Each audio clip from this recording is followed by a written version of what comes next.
Gordon off iron there. Jokic keeping it alive. Volley ball on the glass. Hey coach, this is the 4th game we've lost in 5 games. Looney is too small to battle 7-footers for 48 minutes. We can't keep getting beat up in the paint. Oh, don't worry, we've got all that covered. What do you mean? Backup is coming. Who?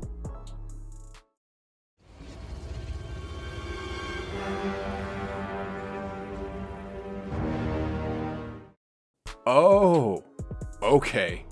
Thanks. We good now. It's not a secret that the Warriors' biggest weakness currently is size. I mean, against the better teams in the league, they're getting absolutely demolished in the paint by people that are just, well, tall. I mean... Jokic calls his own number, draws the foul, and flip double team right away. Shot clock at 5. Just see Gordon off iron there. Jokic keeping it alive. Volley ball on the glass. Did y'all see how easy those were? And, it doesn't stop here either. Let's continue rolling the tape. Royce inside big fella. Hassan swings it up. Final minute. Mitchell. Fancy. Jackson showing the sleight of hand of defensive rebound. Zubats goes right back into the... And yeah, I still got more footage, but I think we get the point now.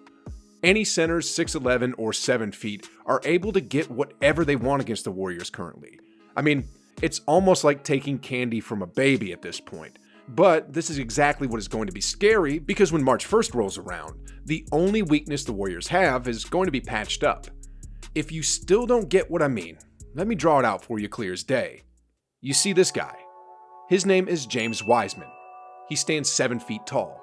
And you see those long arms of his? Well, if he just lifts them up, now he's 9 feet 6 inches tall. The height of a basketball rim is just 4 inches taller than Wiseman's standing reach. So, Try to slow it down when they can. Hooker on the tape, misses with the left.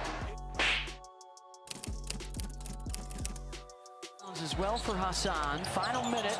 Mitchell.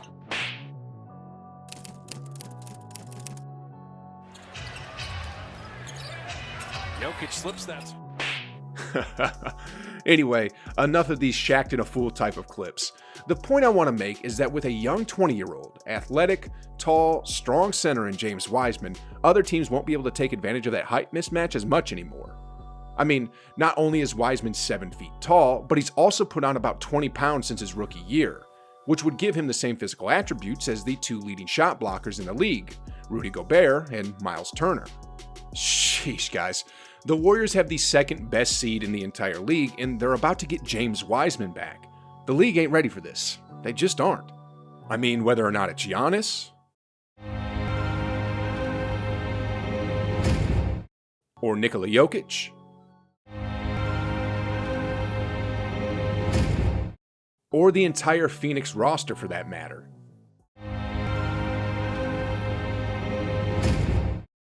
They aren't going to stand a chance against the Warriors once James Wiseman is back. Look, here's what Andrew Wiggins said recently of the 2020 number 2 overall pick.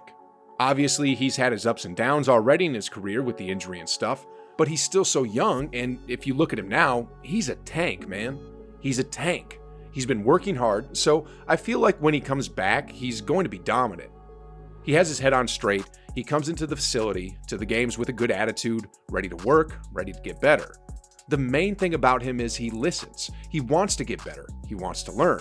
I think the sky's the limit for him. And it's not just teammates of Wiseman's that's saying all this either. Here's what 2-time champion Chris Bosh had to say of James Wiseman. I truly believe in Wiseman. All he has to do is set screens for Steph and Clay and roll, and he'll be open all season. They have to just really enjoy the situation they're in right now. Clay's dad, Michael Thompson, also echoed Bosch's sentiments when he said, "The key for the Warriors is James Wiseman. Can Wiseman elevate to the level of DeAndre Ayton? He's very capable because this young boy can play. He's got a lot of skills and a lot of talent, so if you see him develop to become DeAndre Ayton, the Warriors are in business to contend for a title." Anyway, moving on here.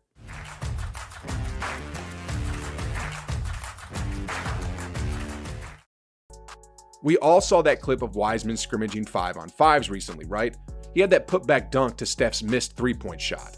Here's what Steph had to say about his thoughts of Wiseman's scrimmage. He's a beast when you look at him on the floor, especially with the rest of our team. He does stand out and can do some amazing things. It's just a matter of him getting comfortable.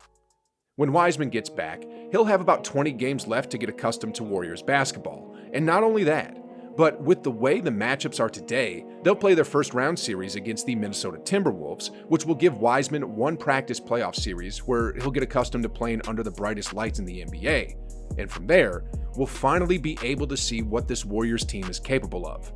Anyway, another reason I truly believe Wiseman is going to be a beast when he gets back is because of the development of Jonathan Kuminga.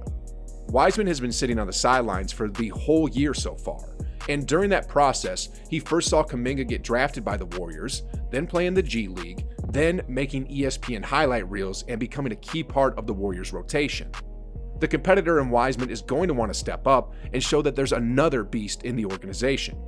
I mean, here's what Steve Kerr recently said of the two young Warriors. They're both freaks of nature athletically. Guys just don't come around like that. The potential is there for an incredible front line. Now, I know what y'all are saying. Other 7-footers like Mo Bamba and Bol Bol were supposed to be studs in the NBA too, but so far they haven't really performed up to the expectations. But the difference is, James Wiseman is surrounded by champions. I mean, first off, you have the Splash Brothers in Curry and Clay that will help him when it comes to offense. Then in terms of defense and getting in proper defending position, he's learning from one of the best to ever do it, Draymond Green. Actually, here's what Draymond Green said about Wiseman. When James first got here, he didn't even know how to set a screen. And when you think about that, that's kind of baffling that this kid is 7'1" and doesn't know how to set a screen. But then you have to rewind a little bit and take a step back and say, well, he can dribble the ball and he can shoot. He's faster than just about everyone in the NBA, so I can only imagine how much faster he was in high school. He's more athletic than all those guys. Who did he ever have to screen for? So, when you start to put it in those terms, you realize how much he doesn't know and how exciting that is. When he starts to learn all of those little tricks and trades and the little nuances that we have the pleasure of knowing due to our experience. When he starts to pick up on those things, good luck, because he's going to be a force to be reckoned with in this league for a very long time. This excerpt from Draymond Green pretty much sums it up. After training under the coach who taught the 2021 MVP, the whole Warriors organization, I'm sure, is all but certain that Wiseman will be capable of doing incredible things on the court when he returns in about a week or two. I mean, we were all shocked about what Kuminga has been able to do on the court so far this season. Imagine adding another 5 inches, because that's what Wiseman is going to be. The NBA is not ready for James Wiseman and the Golden State Warriors. Anyway, on a slightly different topic, have y'all ever wondered what people around the league actually think of Jonathan Kuminga and all the highlight reels he's been putting up lately? Well, don't worry, because I got the video for you right over here. This guy is intense, but don't take it from me. Click the video, guys, and see what these professionals have to say about him. Hurry up, and like always, I'll see you on the other side.